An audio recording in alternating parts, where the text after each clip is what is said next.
Let's talk about the election that is taking place today. There are 3 states that are having a primary election. There was supposed to be 4. Ohio, I mean, there's no logic as to why one state, as opposed to all 4 states, have suspended their election or not. And this raises some other issues in terms of, like, what is the authority of, like, who cancels? I mean, it's one thing to cancel, like, state elections, right? Like, who cancels a federal election? I mean, this is okay, Sam. So here's the $1 million question that I have been actually researching a lot this week. Let's start at the top to try to calm people down. The federal election, the election in November for the President of the United States and all the other federal officials, cannot be changed without an act of Congress. That is mandated in our statutes. Trump cannot wake up one day and decide to move the November election because he doesn't feel like having it because coronavirus is so scary. He can't do that.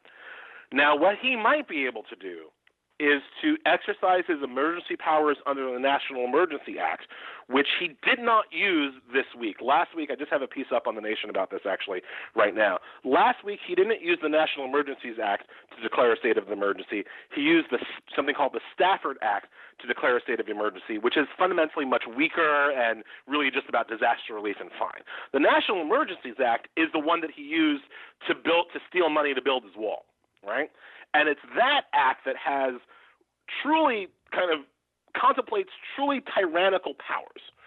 So if he used that act, again, he couldn't move the date of the election without a congressional approval, but he could, quarantine everybody on election day, which is a scary thought and something that he might have the power to do under the National Emergencies Act.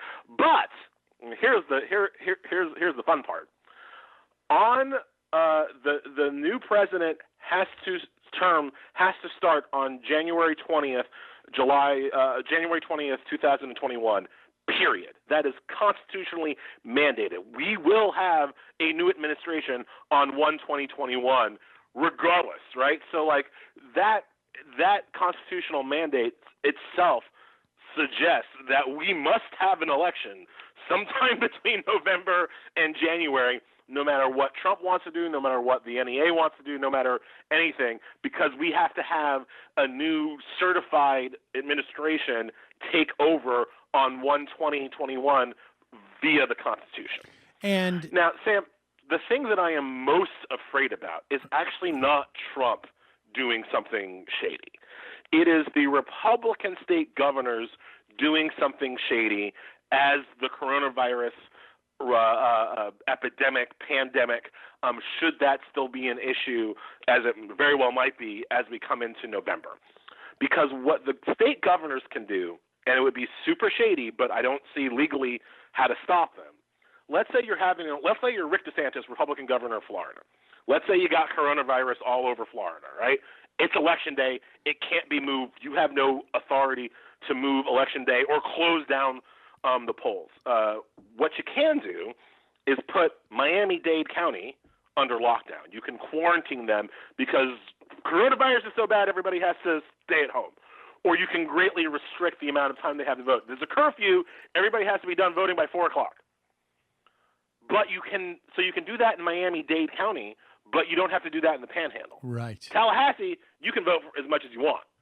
Miami-Dade, y'all can't vote. Like that, selective quarantining within the states by the state governors could greatly destroy the elections, right? But wouldn't you have the ability at that point? I mean, I am old enough to remember 2000 and change ads.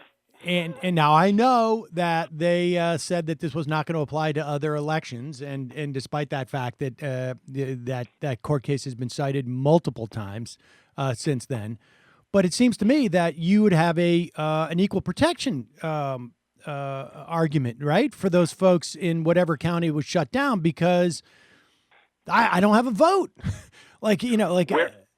you'd have an equal protection argument under the 14th Amendment. You'd have a voting rights argument under the 15th Amendment. But Sam, like we started this talk about, whose desk does that end up on?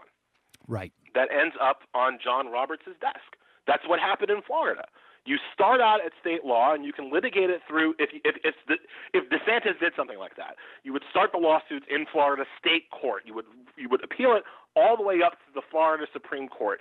Then you would appeal it from the Florida Supreme Court directly to the Supreme Court of the United States, where 5 Republican justices are waiting for your ass.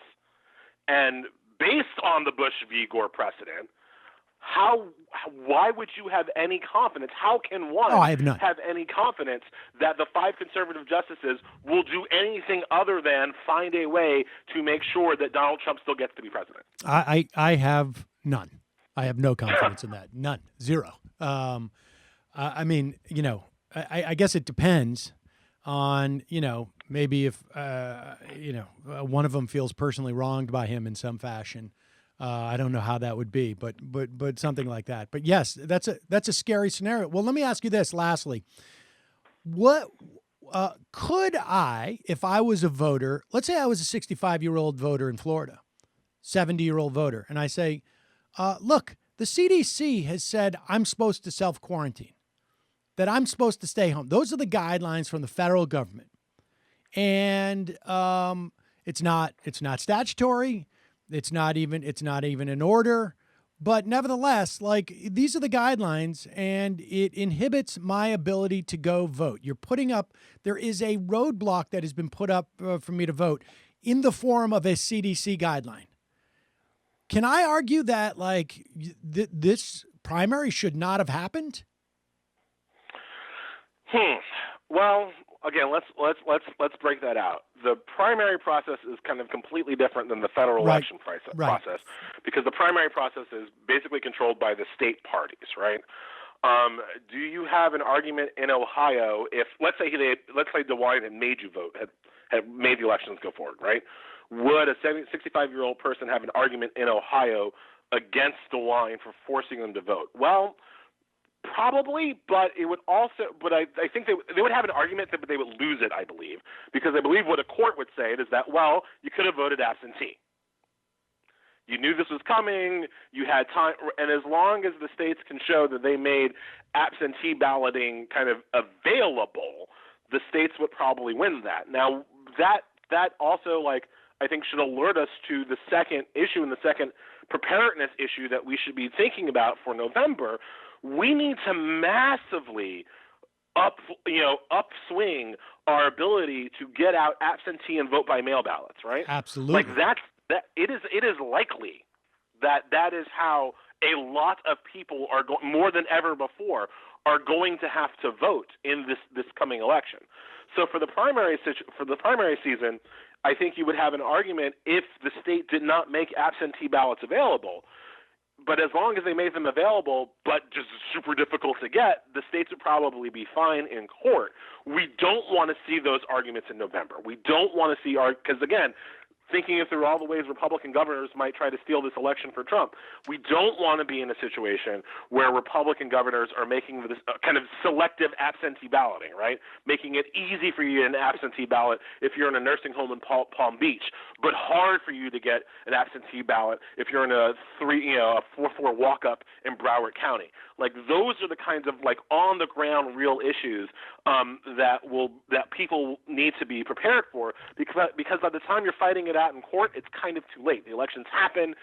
As we've seen, again, from Bush v. Gore, it's probably been certified already. Like, it's just going to be very hard to put like this, overturn an election after the fact once we find out how difficult it was for certain communities to vote. Elle Mystal, the piece is "If we don't reform the Supreme Court, nothing else will matter." It's in The Nation magazine. We will link to that at majority.fm. Thanks so much for your time today. I really appreciate it. Stay safe. Thanks for having me on, Sam, and you too. Wash your hands. I will. All right. All right, folks.